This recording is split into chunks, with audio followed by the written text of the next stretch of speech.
Welcome back to All About America's Team, brought to you by Delahanty Media. This is episode 33, the Larry Bird episode, fitting that his Celtics are in the Eastern Conference Finals. I am one of your hosts, Ray Nickens, joined with, as always, by Owen DeChico. And today we have a quite interesting show for all of y'all today. We have some draft talk. We're gonna finally break down our opinions on the second round and up. We're also gonna talk about the release schedule and give our insight and takes on what games the Cowboys will unfortunately end up losing. And also we'll go into a dive of mini camp and any other news and speculation that we might have this early on in the off season. So let's get right into it. Owen, you can go first and take us away. All right, so out of the Dallas Cowboys 17 game schedule, have them losing to the Bucks, the Bengals, so starting off 0-2, the Rams, and then the Titans and the Commanders. So they're going to start off 0-2, and they're going to end this season 0-2. So overall, I have them going 12-5. What about you, Ray? Very, very understandable. A couple of those, or most of those losses are very understandable. I'm going to take, I had the Cowboys at dropping the first two games as well to the Bucks and the Bengals. I also have them dropping to the Rams, as you said. They're going to drop to the Packers. That's an outlier that you did not mention. The Colts also falling up with the Titans and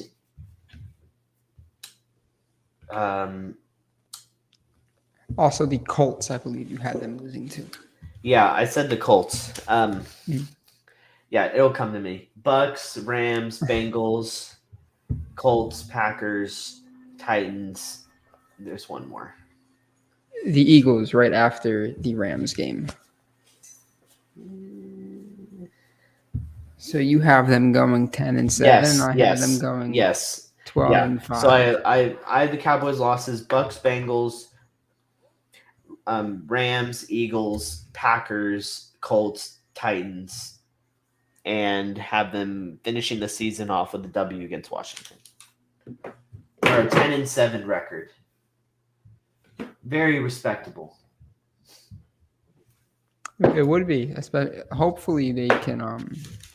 My biggest, I guess, positive with the schedule is that they start off with all the difficult games and they end the season with the pretty easy ones. So Ray and I talked about this as soon as the schedule was released off air. But even if Dallas does, for whatever reason, start off the season in the first half of the games in the negative, they have more losses than wins. They still have half the year against teams that they should win. They should beat. Sorry.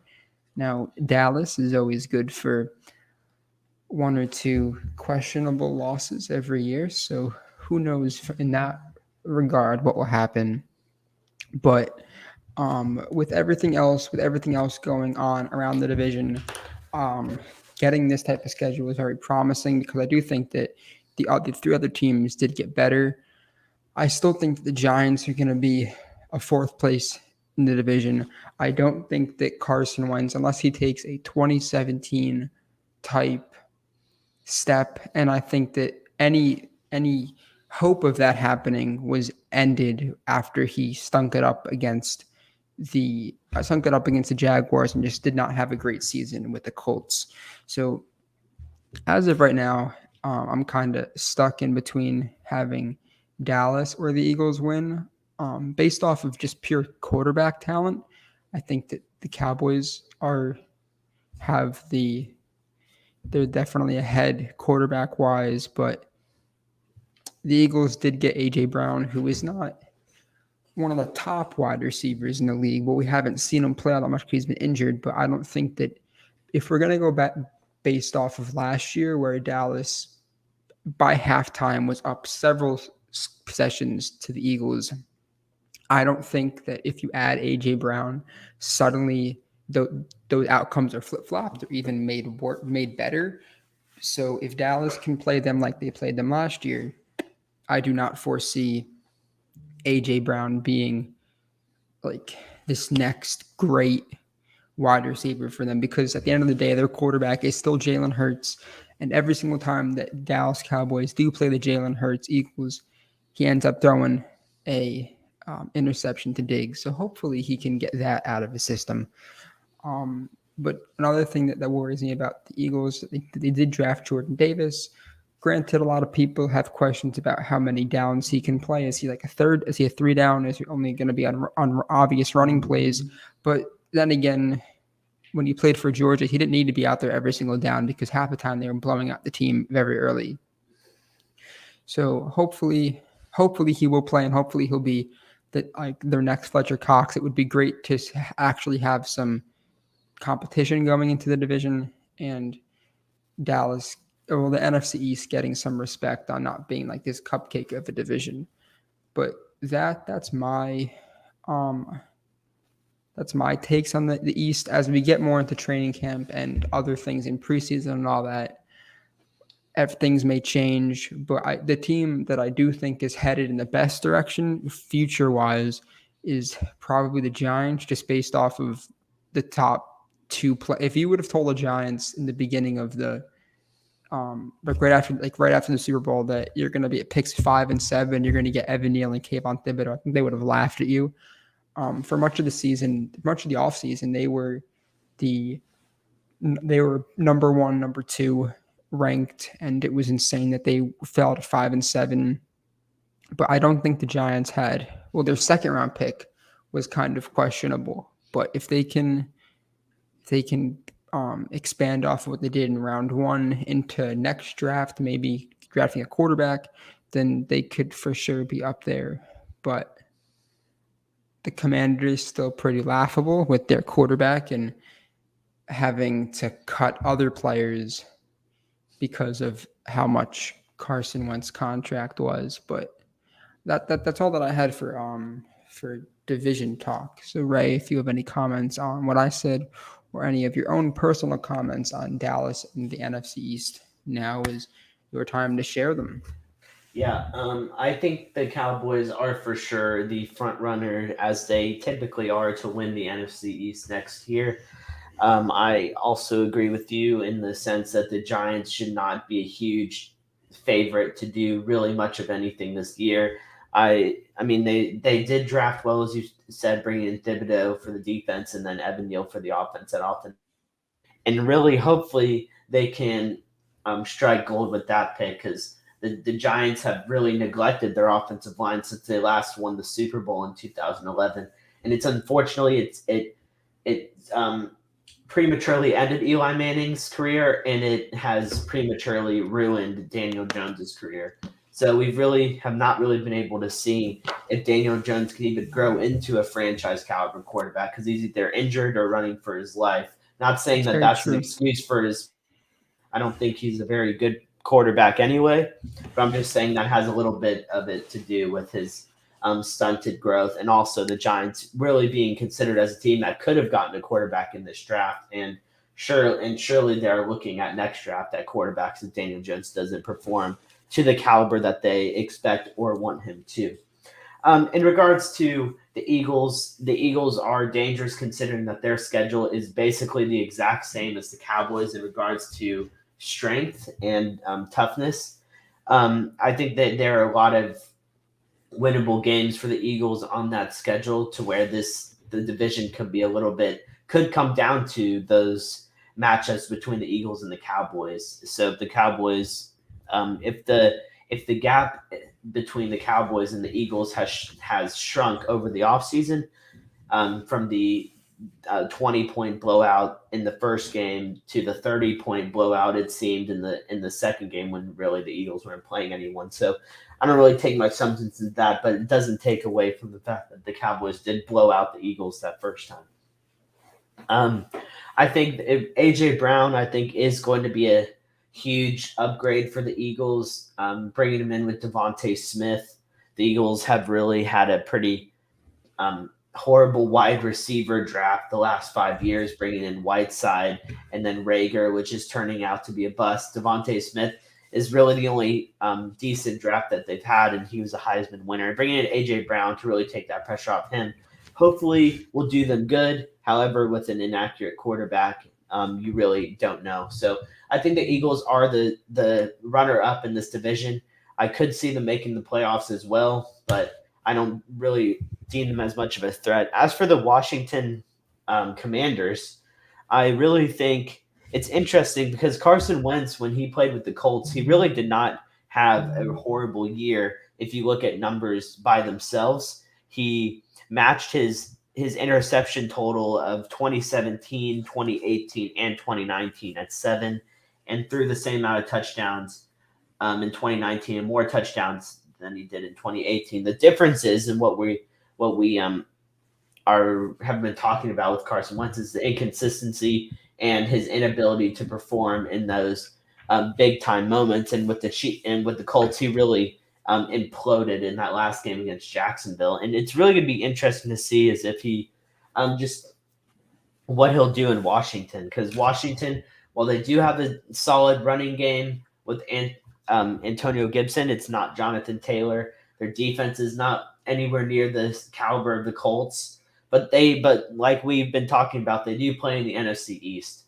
So the Washington, they're if it's not the Cowboys, they're definitely going to beat the Giants twice and maybe split with the Eagles. So that's 3 wins right there, and Washington doesn't, and there's plenty of games for Washington to win. So it's really I could see the NFC East having a better record than years before, but I really think the Cowboys are the front runner to win this division, and it should not be difficult for them to do unless, like Owen mentioned, they drop a couple games that they shouldn't have, as well as the winning or losing the 5 out of the 7 that I had, or even losing all of the games that Owen had, and where they do end up getting to finishing out at 10-7 and getting a wild card spot on the road, um, instead of getting a home playoff game or even getting a first round bye, depending on how the season turns out. Two things. If Dallas wins 10 games and does not win the division, then I will be shocked. I will take back every word that I've said. But also, looking at Philadelphia's schedule, their schedule is way easier than the Cowboys are. They open up at Detroit, which is pretty easy. It should be at least. But the most difficult games on their schedule is facing the Cardinals while Hopkins is on the suspension list. And then besides that, they don't play a tough game until week 12 against the Packers. So I could definitely foresee Philadelphia having a much better record than Dallas to start the year, just based off the type of talent that they play. So yeah, I haven't. And that's why I think it's didn't even see important. the schedule. That's why I think it's important for the Cowboys to win the games that they should win and win at least 1 or 2 of the games that they shouldn't. Because if they if they can't afford to lose too many games, or they're going to end up losing or not winning the division. Especially with the Jets playing like you said, opening up with 4 very, very winnable games. They could be potentially 4-0 or 5-1 after a couple weeks. And then you get the Steelers with Mitchell Trubisky. You get the Texans, the Commanders again, the Colts, which I think they'll drop. Packers, I think they could be 8-1, 9-1, and then go on a 3-game losing streak and still be 9-4. So It's really important for the Cowboys to not take any game for granted and make sure that they win the games that they should. Yeah, definitely. I think that it's for Eagles fans, this season should be really good either way you look at it, because either one, Hurts shows that he's worthy of being a franchise quarterback and you keep him, or you stink and you trade your 2 first-round picks, or maybe not even trade your first-round pick if they're that bad, and then trade the Saints pick and bundle a bunch to go get the OSU quarterback or the Alabama quarterback. And then you go into next year with being the favorites in the NFC East. So either way, both, I'm sure they'd rather draft a top quarterback next year, but either scenario was pretty good for them. Yeah, I think so too. Either way, the Cowboys are in a great opportunity to put themselves in a very positive position to make a playoff run with the teams that they are facing this year, especially. Whereas in the years past, the Cowboys have opened up with fairly easy games, getting to a really hot start, winning a bunch of games, and then faltering down the stretch because they end up playing the Chiefs, the Raiders, who are both playoff teams, um, and the Cardinals, which was a playoff team, and then ultimately they back into the postseason and ultimately lose in the first round. So I think having getting these tough tests early is going to tell us a lot about what kind of team the Cowboys have, and then also even if they're not the team that we expected early on, and drop 4 or 5 games early on, and may have even a losing record going into the quarter. The 1 quarter mark of the season, there's still a lot of games remaining for them to win and ultimately end up at that 10-7 or even 11-6 mark. Yeah. I think that all fans can hope for is out of the 7 games that Ray talked about, he has them losing. As long as they don't get blown out, at least if you get blown out at one time, but as long as they're all tough games and like if Dallas puts up the same effort they did against the Buccaneers for 7 losses, then I'll be fine. Yeah, if they're all tight games that because you have a kicker that can't kick, then sure, I'll be happy going into the postseason. Yeah, I mean, I would too. I will say though, if every game has a very similar flaw of the Dallas Cowboys, then it's going to be very interesting, especially if that flaw is maybe the Dallas Cowboys, they're in it all game and they have a chance to get the win at the end of the game and the offense stalls. Or the defense has a chance to close out the game and they give up a field goal or a game winning or a game ending touchdown. So it all depends on how the Cowboys are losing these football games. If they're making the same mistake over and over again, then the questions start arising about the head coach, the offensive coordinator, the quarterback, or the defensive coordinator, or really anybody other than Jerry Jones. Because Jerry Jones, while he does control everything, you can't really do anything about him because he's making the overall decisions of the franchise. You can only cry and complain at that point. Yeah, for sure. But I think that's a good segue into talking about the day 2 and day 3 of the 2022 NFL draft. Ray and I went into the interesting pick of Tyler Smith out of Tulsa. And if any of you want to hear a more in-depth understanding of that, then check out episode 32. But I think we'll kind of go into him during our mini camp segment. But going into the later rounds, I think that Ray, who out of rounds 2 through 6, who was your favorite pick? Out of the round 2 and 3. Just like rounds 2 through 6. Who was your favorite pick? I really like the Arkansas pick. I thought that was a very solid pick. I'm getting a guy who's a very big, strong interior defender on the defensive line. I really like that because it reminded me of someone like getting like a Vince Wilfork or to clog up the middle. Maybe not to that extent, but I'm gonna pronounce his name wrong, but like Vita Vea for the Bucs. Yeah, Vita Vea. Yeah, he's really good too. Somebody just kind of in the just in the trenches who can clog up the run and allow the defensive ends to go to contain the outside or go get after the quarterback. Because I really think the Cowboys they've always tended to really struggle with interior in their interior defensive line with the run. So hopefully that this pick will just kind of solidify that run stopping scheme.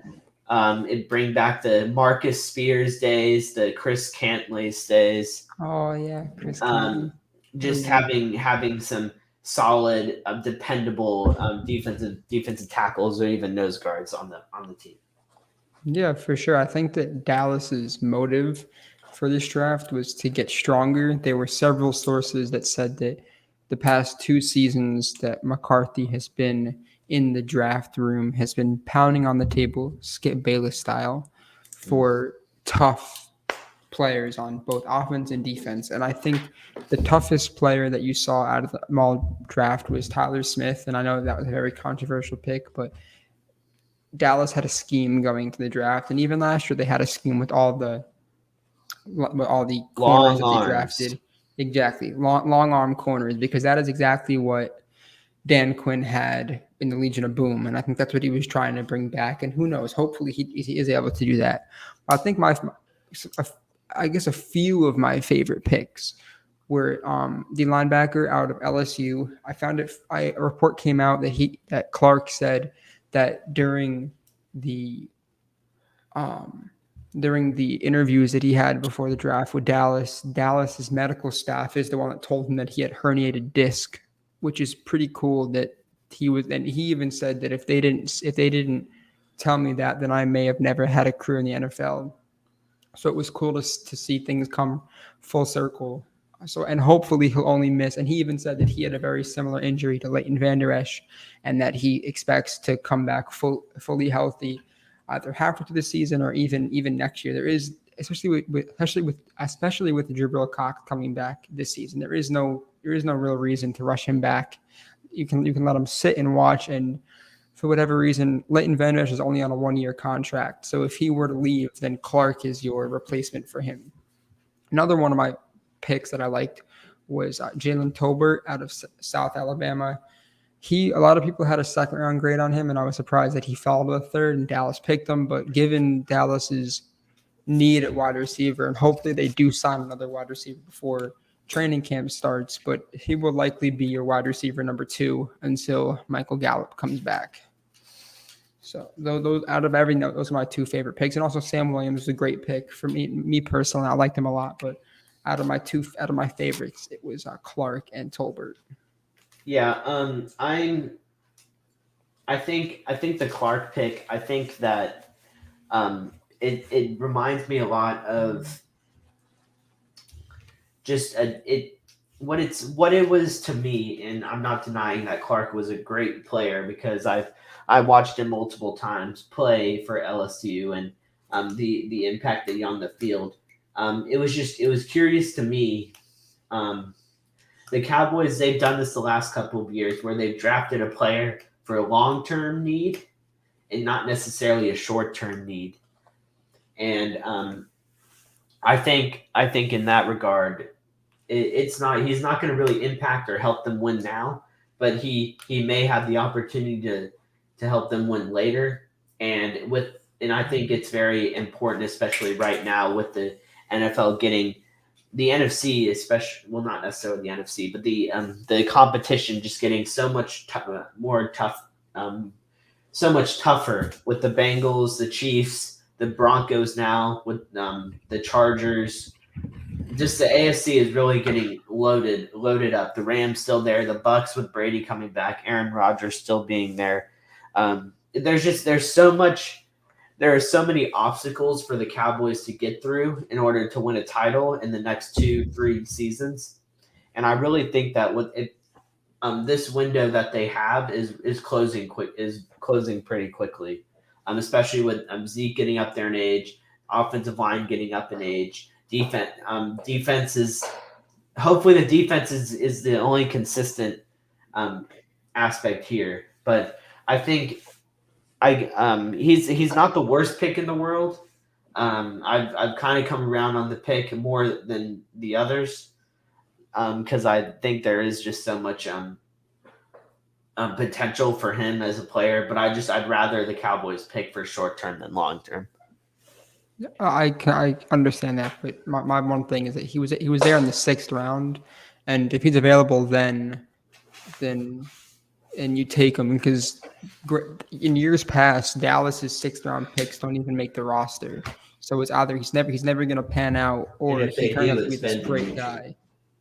Ben DiNucci, yeah. But even before Clark, his injuries came out, he had a 2nd-round grade on him, and he was one of the top linebackers coming out of the draft. but I was surprised that Dallas in their first round usually takes for need, and in their second round they usually take players that have some interesting backgrounds, like Randy Gregory, That's Jalen Smith certainly with his it, injury, that didn't Demarcus change, did Lawrence, it, last year or this huh? draft, right? They did take a controversial second round. Yeah, Kelvin Joseph.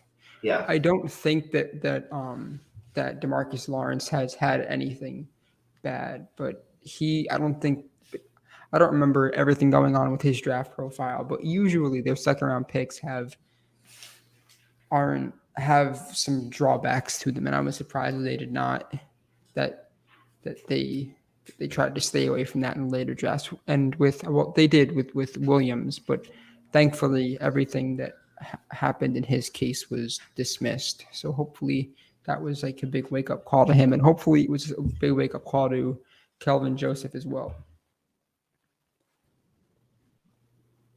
yeah. I don't really see, in regards to Kelvin Joseph, I don't really see a scenario unless I think Kelvin Joseph's career is going to be cut short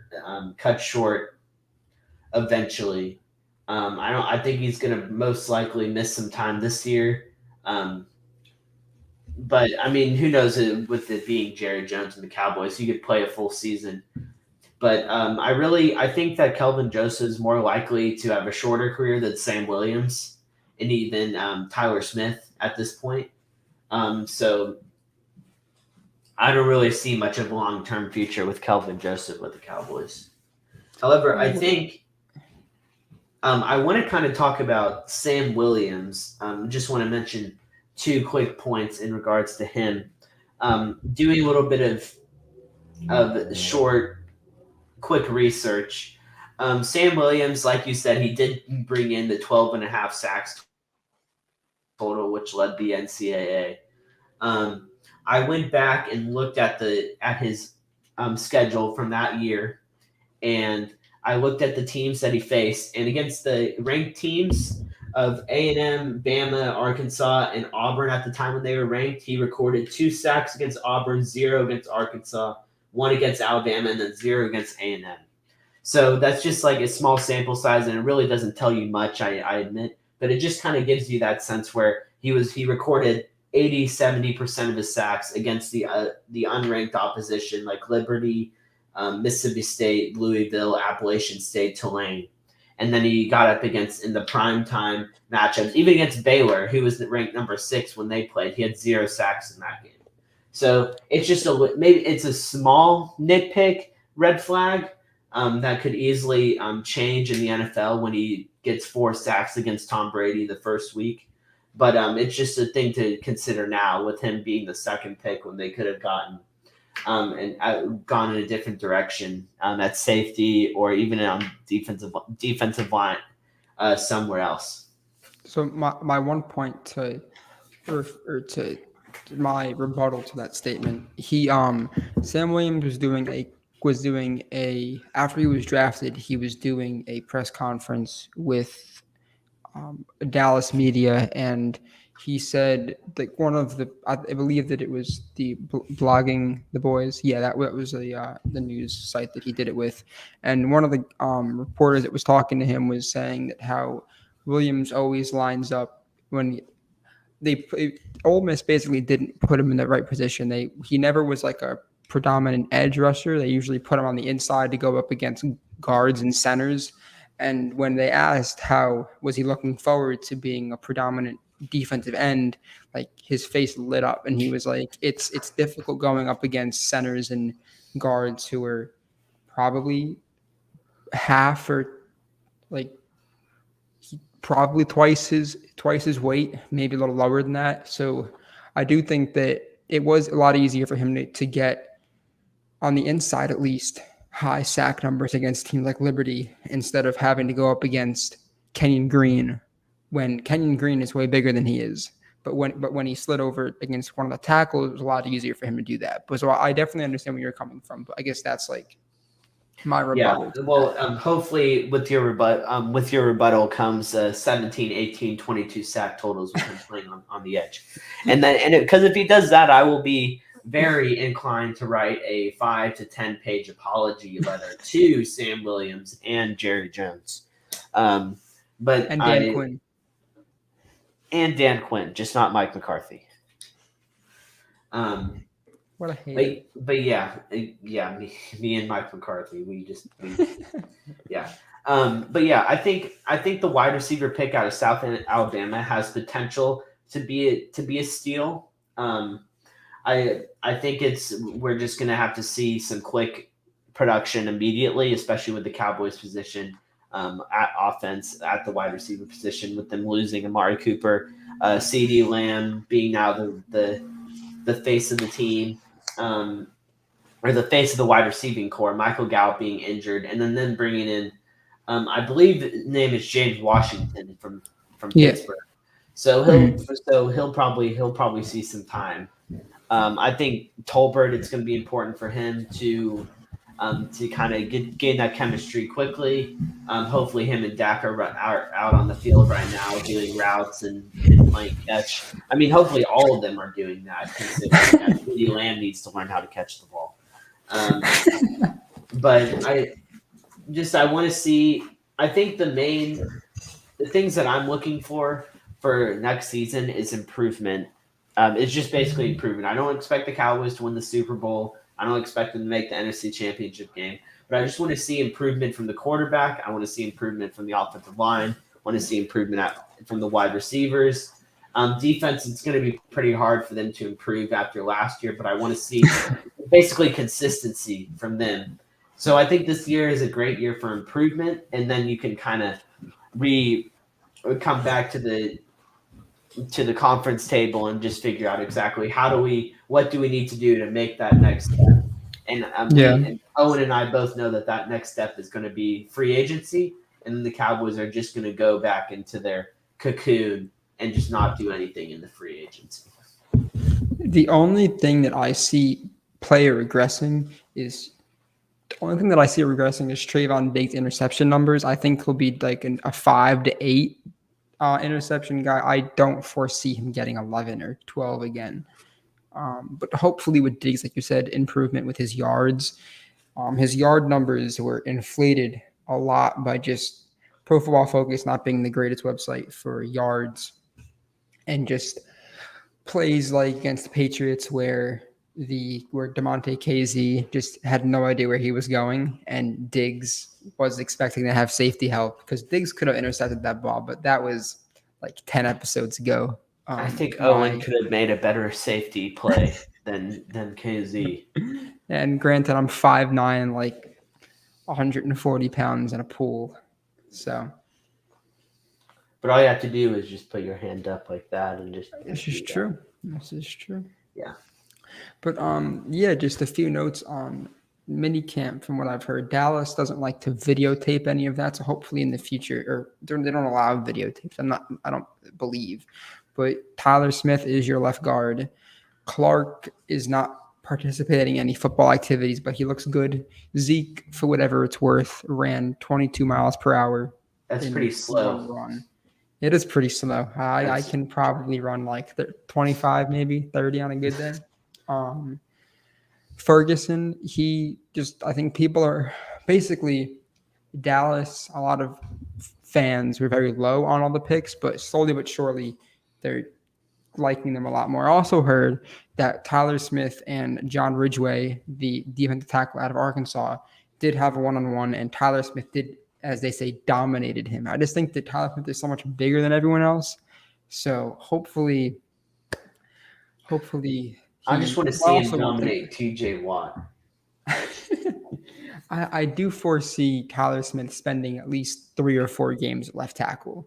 So hopefully this offseason is good for him and because a lot of his penalty numbers were just based off holding people for too long and just technique not being all that great, but hopefully staying at left guard, going up against lefty, one of the better left tackles in the league, just being with him and then learning from him. And then whenever Tyron Smith is due for a game off, he'll be able to go out there left tackle and just be better. And I think that if Tyler Smith plays well, then the overall draft class will look better.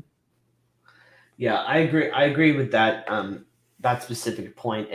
The draft class is going to be looked on upon as based on how Tyler Smith performs these first year or 2 years. I think it doesn't really matter if Tolbert turns out to be a solid wide receiver too, or a slot guy, or Sam Williams is a 10-year solid starter. People are going to look at this draft and be like, Cowboys could have taken Jermaine Johnson or pretty much anybody, but they went with Tyler Smith, and Jermaine Johnson is now a Hall of Famer and has 3 Super Bowls and 10 All Pros, and I'm totally speculating right now. I do not think that any of those things will happen because he plays for the Jets. Sorry, Jets fans.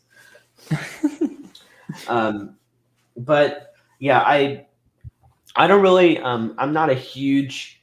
I don't take a lot of substance out of minicamp, especially since it's minicamp. I do No like that pads. the Cowboys are pretty secretive with the no videoing. Keeps it keeps the um, keeps it confidential, keeps the credibility high. It's not as much of a circus as we think it is with it being run by Jerry Jones. Um, but I mean, all the cameras they'll be there soon enough when Training camp when starts I up. guess I think they training go to camp rolls Oxford. in. Yeah, Yeah, or Oxnard, not Oxford, Oxnard. Yeah, that's yeah. Just to kind of wrap up, I thought it was interesting that Jerry Jones was at it once again in the headlines of saying, "I could sell the Dallas Cowboys for oh $10 billion, but I'm not going to sell the team for ever." So just it gave us all glimmers of hope that someone else will be running the team and ultimately to just be shut down. So will be the Cowboys will be owned by the Jones family for probably long after both of us are dead. So oh yeah. just I don't foresee Stephen Jones selling the team. yeah, hopefully the Cowboys will end up winning a Super Bowl by the time um, we are Jerry Jones's age. But yeah, at this point, anything can happen. Yeah, this is true. But hopefully, in the next few weeks, more information comes out. Dallas usually is pretty active in post draft free agency. I assume they'll pick up some guys. They also did really well in the undrafted free agents, picking up a lot of those guys. But that's all we got right now until bigger things happen. Um, Yeah, just but a just a quick shout out before we get off. Shout out to the Dallas Mavericks for the Western being in the Western oh Conference yeah, Finals, a feat that the Cowboys have not made to since in 1995. The Mavs have a chance since the Cowboys have been in any sort of championship game. The Mavericks have played in 2 finals, won one, and 3 Western Conference Finals. So if you need a team that won't let you down, go to Luca and the Dallas Mavericks. even the Dallas hockey team. I'm sure they're pretty good.